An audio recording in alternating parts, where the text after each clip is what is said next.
Thank you to all of you for taking out time. I had originally budgeted for a lot more time for me to speak, but now that I see this illustrious panel, I'll probably stick to all of you speaking. I think we've heard a lot about the return on investment that early childhood education as a space has, early childhood development rather, and there's been a good amount of research. Professor Heckman, who's a Nobel laureate, has professed that around 13% social return on investment is there on ECD interventions. And there's the Peri-Preschool project and a lot of other research, well-known research, which establishes the need for that. Having said that, I think we have to focus on what will move the needle in terms of more investment, right investment in the space in India.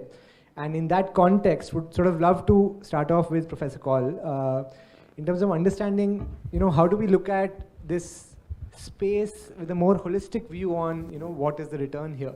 And what is the impact that this space holds, before we talk a little bit more about how to really future-proof investments in the space. Thank you so much, Siddhant.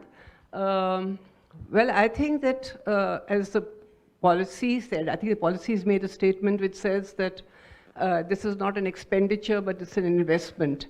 And that investment, I think, is very, very significant.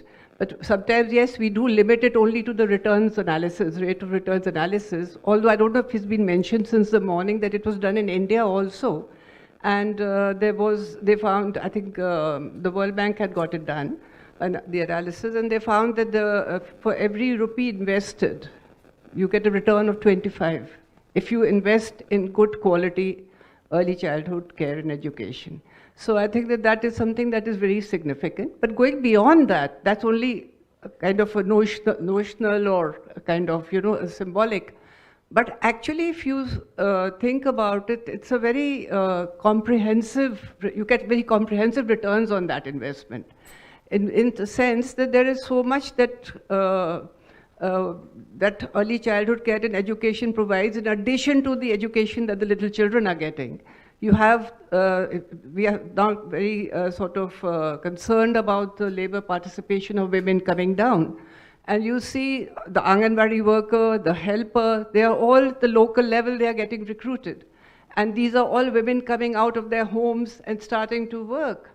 And that itself, the very, the very act of coming out of the home is a very enabling factor.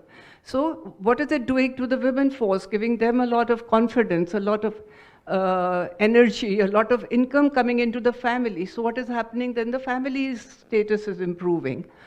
In addition to that, I think that as it is envisaged that there would be, I don't know whether it will ultimately come through, but for instance, if you think in terms of having an Anganwadi come creche, I think today there is really a need for creches to come in, and I've been reading something about, there's some discussions on that.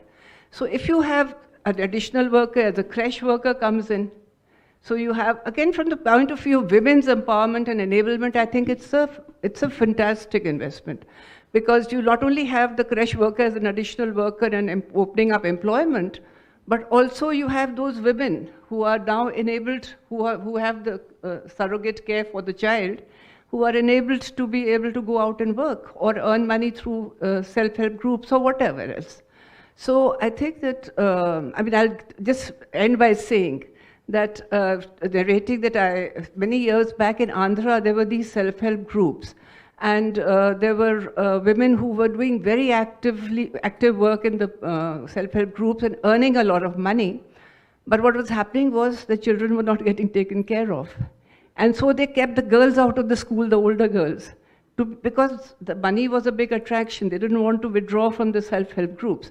So they kept, so there the importance of having creches also. So that's where I would take it. Thank you so much. I think that's fantastic context. Also, Tripti ma'am, I think you were at a unique sort of intersection of witnessing both WCD as well as NIPSET, both of which are sort of actively involved in the space. I would love to hear your thoughts on where we are today in terms of where investment or resources are going, before we move on to understanding more of what are the barricades in the space as well. So thank you. As you said, I'm in a unique position where I am looking at the policy initiatives being taken by the ministry, as well as how those policy initiatives will be rolled out in the field also. So I will start talking about the ECCE policy when it started in 2013, and the framework and the policy curriculum was made in 2013. After that, NEP came in 2020. By this time, the ECCE it has become quite evolved and matured. So after the mandate that was given by NEP 2020, wherein our ministry, MWCD, was supposed to prepare the 0 to 3, the stimulation, early stimulation framework for 0 to 3 years, and then 3 to 6 years also for, preparing the child for primary education. By this time, the ECCE has really evolved, and the way it is being addressed now, in the sense, at one place we have ECCE curriculum being prepared. The way ECCE curriculum has been prepared, it is different for 0 to 3 years, early stimulation, importance of early stimulation, not only to the parents, to caregivers also, how good nutrition, good food, and safe and secure environment helps the child develop better, how the child experiences, and how our response to that experience of the child results in better, responsive caregiving. All these things are now, nicely put in an activity calendar. In fact, Rocket Learning team has been with us preparing all this curriculum and framework. And then for 3 to 6 years, again, it's competency-based learning. 3 to 4 is different for 4 to 5, 5 to 6. And then also we have tried to include early detection of disability, given the screening tool also to the Anganwadi workers. So this is one side. The other side is that ministry is really spending on capacity building of the Anganwadi workers. So we know a trained Anganwadi worker is a much better resource than an untrained Anganwadi worker. So we are now going ahead, going to train all the Anganwadi centers that we have with us. And in fact, state level master trainers, we have already trained about 5,600 or something like that. So the entire ecosystem is now kind of excited and reverberating with all the the way ECCE has matured. So I am sure capacity building of Anganwadi workers, plus the way activity sheets and everything has been prepared, it will go a long way in preparing our 8 crore children to be a great citizen of this glorious country. All right, this is very helpful. Again, I think it's well established that this space has a lot of benefits. There's clearly good traction, good work being done. However, there's still a long way to go. There are still barriers why the space is not where it should be, both in terms of investment, in terms of government, as well as philanthropy. Anusup, Keshav, would love to listen to your thoughts in terms of what, in your opinion, can be potential barriers when funders are looking at this space and evaluating it from a return point of view. Hello. Yeah, so, can't say conclusively, but I have a few hypotheses. I don't think enough donors have really come forward and invested in ECCE in a very intentional and focused way. Right? It tends to be ad hoc investments or one-off investments or part of a larger portfolio. Maybe there are 3 things I can think of. Right? One is there seems to be some kind of latency in outcomes. Right? So a kid coming in at the age of 2 or 3, you start to see school readiness levels only at the age of 5 or 6. There's a 2-3 year lag, and so sometimes funders are impatient. Right? They want to see outcomes faster. That could be number one. Second is school readiness outcomes probably depend on a whole lot of factors. There are lots of factors at play. It's just not education, but also health, nutrition. We know the whole nurturing care framework. Lots of things need to be working together and seamlessly for us to actually really see delta. And so that could seem daunting, right? Like, where do I start? The third is that from a demand side perspective, like the constituents, the beneficiaries, do they really understand what does school readiness mean? What is quality? And maybe they have a kind of narrow understanding of that, and so is there demand from that side, and that would then put pressure on different stakeholders to actually start to give that more attention and funding and so on and so forth. So I think these are 3 hypotheses that come to mind. Anusup, would you like to add anything to this? No, thanks, Keshav. I think it's truly a wonderful moment for early education in India. आप अगर देखें तो Never before, so many forces are coming together. NEP has set the ground. After that, the FLN Nipun Bharat mission has rolled out. Following that, the Poshan Bhi Padhai Bhi campaign is now on. There is tremendous, I mean, what Triptiji was sharing, a lot of people were sharing, there is now this amazing convergence among the ministries, among all the actors. So I think this is like a Sputnik moment, jisko bolte hain, right, for early learning in India. So when I'm saying early learning, I'm talking of the 3+2, the first 5 years of schooling.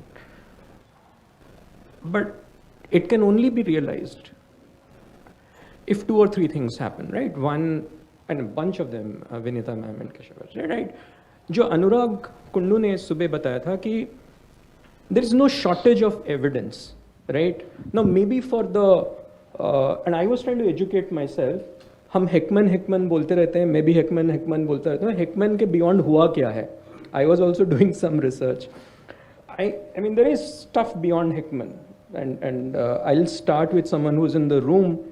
Rukmini did a RCT on early childhood interventions in India, showing that the significant impact on the cognitive, language, numeracy skills persisting after 4.5 years. तो लोग सोचते हैं कि ये एक बार आप ये spring को स्ट्रेच कर दिए तो बाद में उसका रहेगा क्या effect. That doesn't mean that we'll invest in ECE and back off, but I think there is evidence to show that uska ek momentum hai that will carry forward. I think that's the first thing we need to anchor on.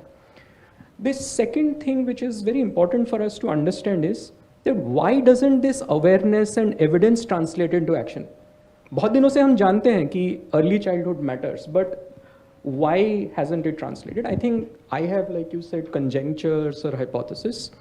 One is that one big difference, and CSF recently did a situation and analysis, and part of that analysis is in one of the posters. What we saw is that if you look at early childhood, the learning, and not just in early childhood, any school learning, it's a simple, in one way to look at it, it's a very complex thing, and a simple way to look at it is, what is the total available learning time in a day multiplied by the quality or effectiveness of that learning time? ये दोनों चीज को multiply कर दोगे तो you'll get effective learning. Now let's look at early childhood में क्या होता है. Out of the 3 hours allocated, our studies was showing 35 minutes, and Tamil Nadu में JPAL and others have done the study 38 minutes. Now if we can't stretch that, and there are many reasons why we get almost 10% of the total available time wasted, and bunch of it was spoken about in the morning. You have multiple anganwadi worker के पास 25 responsibilities हैं, tracker भी fill करना है, बहुत सारे other चीजें. So when you're looking at investment in ECE, you can't just approach at it like we will run this pilot program and it works. And a colleague was telling in the morning that एक India में एक pilot, India and across the world pilot-itis हो गया है. कि we keep running pilots, and there was a joke running around in Twitter that no pilots fail. आपने कभी किसी pilot program को fail करते हुए सुना है? I have never heard, maybe others, but very few pilots scale. So when we are trying to scale these pilots, these problems kick in, and that's where I feel that investment needs to kick in on ensuring the right ingredients come in. जैसे कि first ingredient, we do not have enough ECE educators in the schools, which is a fundamentally different problem than what we are seeing in primary education. Of course, many primary education classrooms are still multi-grade, multi-level, all of that. But the problem is far more intense. And I should congratulate many governments, UP, others are taking steps to hire these educators. So one has to solve for these structural problems. And that's where you need more patient capital. That's where you need capital which also helps government unlock its own funding. A lot of conversation was there in the morning. Niti Aayog CEO spoke about the total funding. One way to look at ECE funding is what percentage of it is of grade 1 to 8. It's only 10-12%. That can be a little bit more. So how can investment focus on these levers which can unlock the structural constraints. Structural constraints बहुत हैं, and those structural constraints को if we don't unlock, we'll face problems. For example, if you hire teachers, you have to think about there aren't enough trained teachers available actually. Now, if the government qualifications say that you need a certain set of degrees, diplomas, all of that, that pool is actually very small. We did some calculation, it runs, UP alone produces about 800 such educators according to the government's standards. But can we think about this supply side a little bit? And Vinita ma'am is sitting here, she's done a lot of work on all forms of teacher education. So in summary, I'm making 3 points. One is that this moment of opportunity has come. I think we must leverage this opportunity. जिसको कोई बोल रहे थे जन आंदोलन. So I think we need a demand side pull because only 25% of children are attending classes in ECCE, and that's something we need to fix for. Second, we need to address these structural problems, which is very different from saying ki I will only provide curriculum and instruction. And of course, third is ensuring that these pilots actually go to scale, and that doesn't mean, as Noam Angus was telling a few months ago, that it's not like chota sa baby hai pilot, usko bada baby bana de. So the scale of a pilot is not making a small baby big, but it's actually growing into a full adult. So which means actually enabling the state to deliver better. How does the state hire better? How does the state train better? How do you remove these constraints? Thanks, that's very insightful. I think I really like the part about pilot to scale as well as sort of strengthening educators, right? And there can be different ways to it, as Guha ma'am was also saying, that there is already sort of investment happening on the educator side. Professor Kaul would love to understand, how do we think about the educator piece? Are there other areas which we should also prioritize when we are investing within this space? And then we'll love to come back on the pilot to scale point that Anustup said. Yeah. I would definitely agree with what Anustup just said, because I think, and I'll give you empirical evidence, since you're talking about pilots and research, that in our study, which we did with Asar Center in Ambedkar University, we did a kind of we tried to derive what were the most essential quality indicators. I mean, prioritize what are the quality indicators that really make a difference in terms of children's learning levels. And the first and foremost was the teacher. I mean, the one that emerged was the teacher.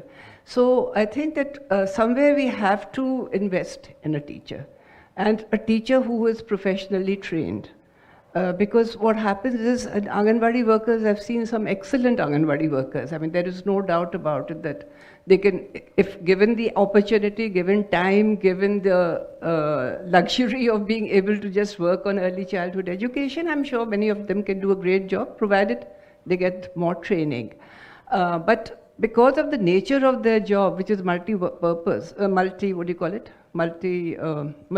a multi-purpose worker, so but cannot expect it. I mean, it's inhuman to expect them to do so much. Somebody was talking about it in the previous session.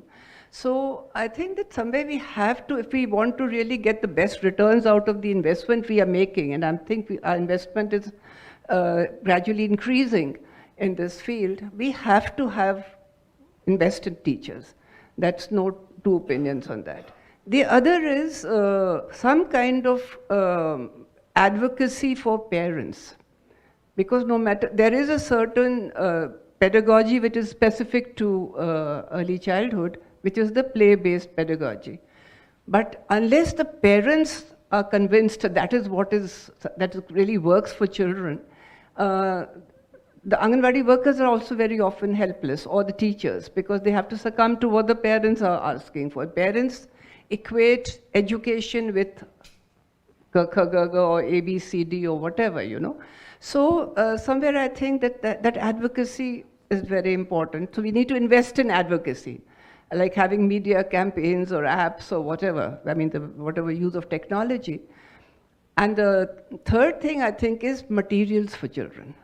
You see, because one of the problems that I find very often when I have an opportunity to look at a lot of curricula and so on, is that this gets converted into the Anganwadi worker having to do a lot of activities for children. That's not what it is all about. It is about children doing activities themselves.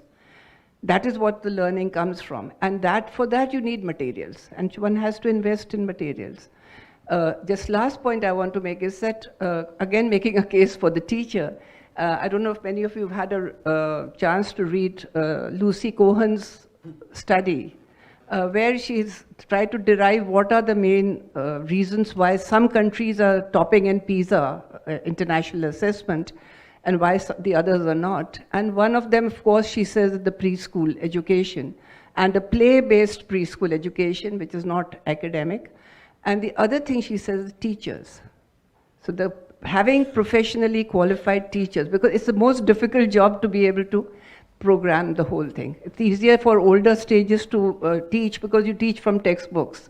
In preschool, you cannot do that. Yeah, no, that's super helpful. I think we spoke about educators, and for sure, I think communities and parents are also a big part of it, and models should take that into account. But you know, there are different priorities. A model has to be scalable. A model has to reach out to communities, parents.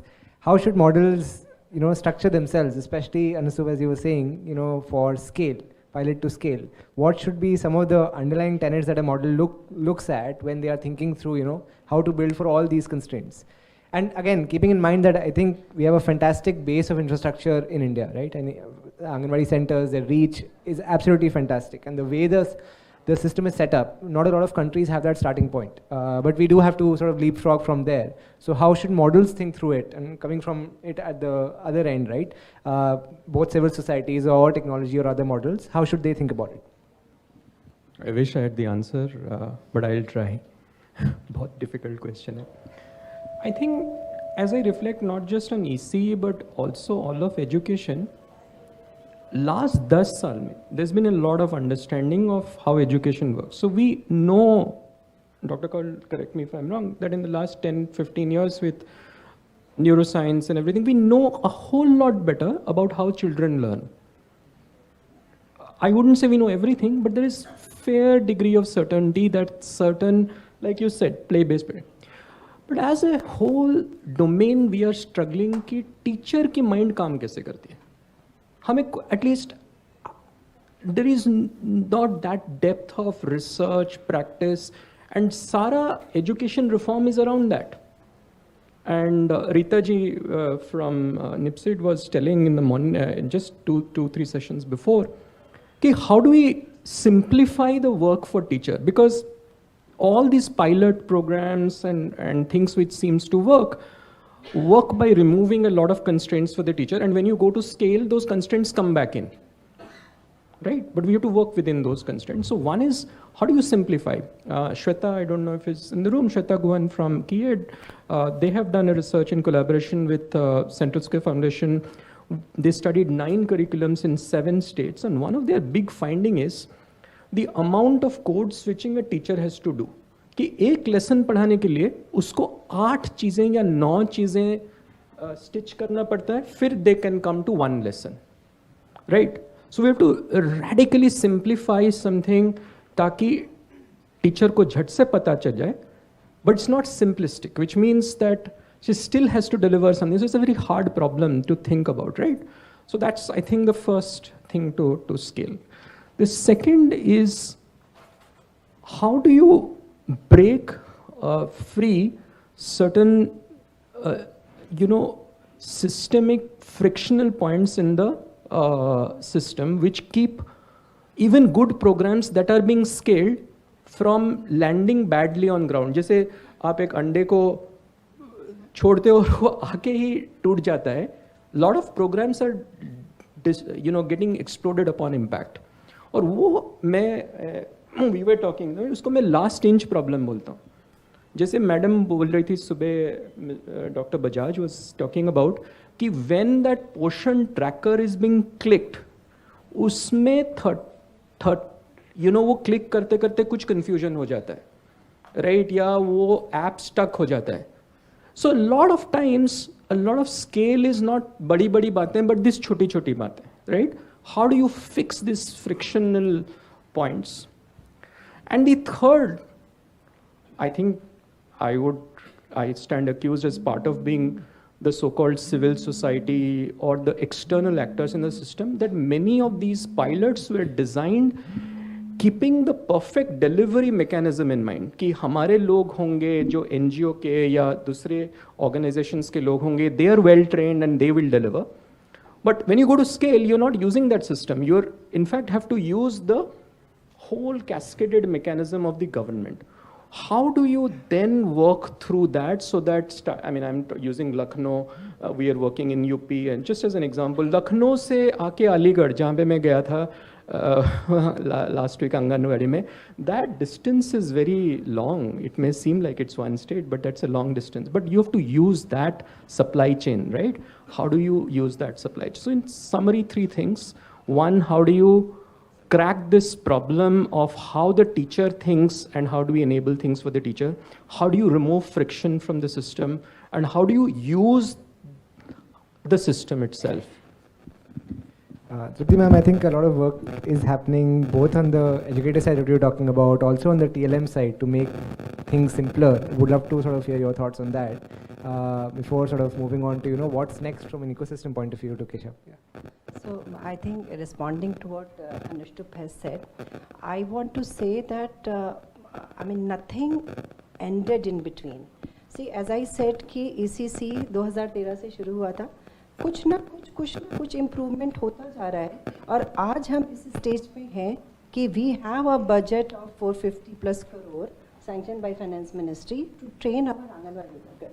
So it's not like कि बीच में आया पोषण tracker आया और वो बंद हो गया. I am not trying to defend my case, but I am only telling that Poshan कोई भी चीज़ बनती है, इवॉल्व होती है तो टाइम लगता है, and specially if it's in a government system, it's on a very very large scale.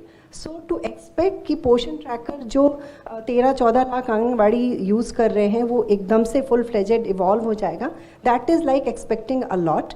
But you will be happy to know कि जो अभी हमने करिकुलम बनाया है, which is very simple to look at but very scientific in nature. किस age के बच्चे को क्या पढ़ाना है, कितनी देर पढ़ाना है, and using those TLM which are locally sourced. In addition to हमको 1000 से 3000 रुपए TLM का भी कर दिया गया है. In addition to that, वो जितने beautifully design किया है curriculum, I don't know whether you got a chance to look at it also or not. So, that is going to really take the load of the anganwadi worker. वो आराम से उसको पढ़ाएगी, आराम से ट्रांजैक्ट करेगी. And the thing is that I don't know how many Anganwadi workers, I'm sure you have worked with lot of Anganwadi workers. I have found them to be very, very committed. जितने anganwadi workers होते हैं बहुत प्यार से बच्चों को deal करते हैं और उनको ये थोड़ा सा सिखा पाना, अगर हम उसमें सक्सेसफुल हो गए तो I am sure ma'am that we are going to have a very very trained and strong workforce who will be taking care of all these 8 crore children. And ma'am, you have been with us on our internal committee. So जितने dedication से and जितना evolve ये होता गया है, अभी मेरे समझ से may be 5 years from now when I am not on the scene, maybe things will look better. But as of now, I can't see anything which is better than what we have created. So. That's very heartening to know, ma'am. And obviously, I think change management in all of these things is an integral part of when we scale, right? Because we're talking about 13-14 lakh Anganwadis. If we have an idea that works, like Anushtup and Keshav were also saying, I think we need to catalyze the right things and then obviously work on it across the change management cycle. Keshav would also love to hear, switching gears a little bit on what is the right point of catalytic funding which can boost our journey in this change management, right? And how can sort of philanthropy also come in with the government's efforts which are already there, right, and can work together towards that. Well, thanks. And the other thing that I'll just add to pilot design so that it's prepared to scale up is that the unit of the pilot has to be such that it's amenable to scale up, right? If you make it too small, it likely won't get replicated or adapted elsewhere. Right? So it's maybe it's the village level, block level, district level, whatever is the right unit is perhaps a consideration as well. I think from a philanthropy point of view, there are like 3 or 4 catalytic opportunities, high impact opportunities I can think of in ECCE. One is data, research, toolkits, kind of broadly that bucket. So I think what we need is more robust, timely data in a consolidated fashion that is usable. I think right now a lot of data is fragmented, some of it is outdated, etc. Can you bring it together so that people, stakeholders can make sense of it at the right time and at the right level, right? So there are different stakeholders across the board. Do they have the right kind of data, etc., etc. The second is research in terms of kind of what works, doesn't. Is that well codified, documented? Is that disseminated so that then creates efficacy and efficiency? So that people are not reinventing the wheel, duplicating effort, and picking up the right elements from different things that already exist, right? There's so much good stuff already happening. We all know there's so many pilots happening, right? The third is toolkits and practical toolkits that can be applied by practitioners on the ground, right? There seems to be a dearth of it. So can we have playbooks, for example? I think that's an area which philanthropy can invest behind. The second bucket I can think of is innovation. Right? There's lots of programs happening. Of course, they're innovative in their own ways, but are they truly game-changing, path-breaking? Can we do stuff for the unserved, underserved? There are a bunch of kids, let's say about approximately 10 million is a figure that I read a couple of years back, who are not being served by the ECCE system, whether it's government or it's private. And so can they be served using technology or some other way, or remote areas, for example? Or disability inclusion, we heard in one of the previous, is there innovation potential there? And so can you support incubators, innovative organizations? Can you run prizes and challenges, which have been quite effective outside of India, but it's not happening enough here? The third bucket I can think of is policy influence and advocacy. And so one of the things that we heard of structural constraints, Anganwadi workers, do they have enough time in the day to actually transact ECCE? They've got too many responsibilities. Can we rationalize that, simplify, streamline their responsibilities, etc.? So that they're focusing on the most important things that will really move the needle. And can government really increase budget, right? Because we know the kind of spending is significantly less than what is in K-12. And so can we up the spending there? Are there existing funding pools in the government that can be tapped into and leveraged as well? The third big bucket is convening and collaboration. And we're obviously making an attempt here itself through convening. But can we get more kind of on-ground voices to be elevated? Can we get fresh thinking, let's say from behavioral scientists, technologists, design thinkers? Because this is a very multi-dimensional problem. We need to approach it from multiple angles, and so can we bring in that expertise in some of our convenings to really figure out what are some interesting ways X problem can be tackled or Y problem can be tackled. There could be examples from outside of India, there could be examples from other sectors. There's lots of potential there from a learning sharing point of view. And collaboration, I feel, is also ripe because, again, multidimensional, needs multiple stakeholders to work together and, properly. And this needs to be demonstrated at a certain unit. So can actors come together in a very intentional, focused, targeted way and try and solve this problem at the right unit? I think there's scope for probably multi-stakeholder collaboratives to be formed in the country. I personally am not aware of anyone that maybe it's in the making, but I think there could be potential here as well. So these are some that come to mind right now. Thanks. I think we have sort of course, understood where the impact is. We've heard the fantastic sort of thinking from the government side in terms of setting the framework, simplifying tasks is already being done. We also are aware of the constraints, right? But I think it's a difficult topic to summarize, of course, but I would just request all of you, if probably in a couple of lines you can say what's next to future-proof ECCE, right? For the next, let's say, 5 years, if not for the next 50 years, because I think 5 years is what we really need to use the momentum that is there today, to use the fantastic work that we already have started, and to close out some of these things, to prove some things, to roll out some of the things. What is that one thing that will really move the needle? If that'll be wonderful to listen to from all of you as a concluding sort of note. One thing. Yeah, you can of course. Investment. That's a good answer. That's also one thing. So maybe I'll build on that actually, because so investment, I think I would encourage funders to think of it in two ways. One is in their portfolio, how can you embed an early childhood lens, because you might be doing health, nutrition, child, whatever, some other topic, but there could be an early childhood lens there, right? And so can you really think about that deeply? And then the second is you can approach this from different angles, right? If you're interested in systems change, here's a systems change problem that's ripe to be invested in. If you care about gender equity, there's clearly gender equity angle here. I mean, there's women's empowerment from a labor force point of view. It could unlock other labor force participation for women who are sending to daycares, etc. So gender equity angle. If you're interested in innovation, there's an innovation angle, potential for innovation as well, right? So think of it differently. It doesn't have to be like I have an early childhood portfolio, but can you approach it from different angles as a funder? Thanks, Kishan. Anustup, I know we are at 3 things now, but... Yeah. So I'll keep it quick, and I'll build on investment. I think one characteristic of a good investment, it gives returns over a long period of time, but it also unlocks other money. When I'm saying money, it's resources. So for example, can we ensure the good work done by the MOE, NIPSID, and all of these organizations, as opposed to philanthropy creating a duplicate pathway, can we collaborate and ensure that these programs, these designs go further?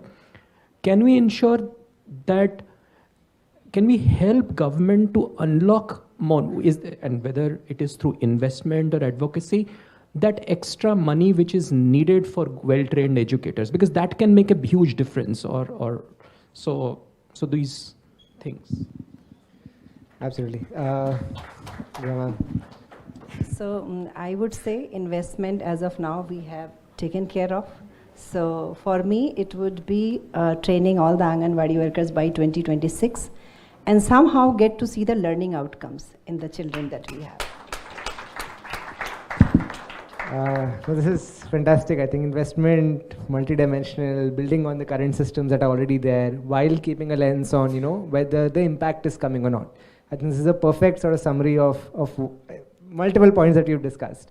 Once again, I think thanks a lot for taking out time. I think this is a tricky topic because no one knows the answer right now. I think a lot of good work is happening. We are standing at a pivotal time right now in ECE.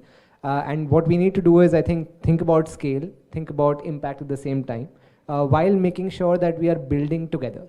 And I think that's the main thing from, when we invest, money is one thing, but when we invest ourselves, when we invest resources, if we are building on top of each other, right? When we are building systems together, these are the systems which will outlast us. Hopefully all of us. So thank you so much for your time and for a wonderful discussion on this topic.